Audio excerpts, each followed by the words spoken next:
If you stop thinking of people as people and you start thinking of them as particles, actually what you see in mosh pits is this behavior that is common across systems of fluids, essentially.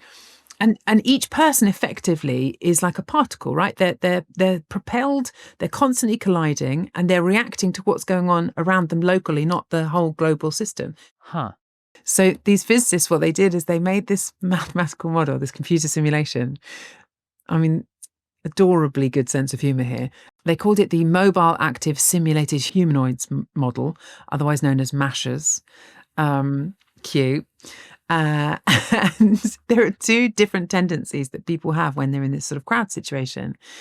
Either we tend to copy what people are doing around us, flocking behavior, which is what you get when you see big flocks of birds, where they're sort of copying the average speed and direction of their neighbors. But then you have sort of more random movement, unpredictable movement when we're acting as an individual, say somebody spots a friend or whatever it might be.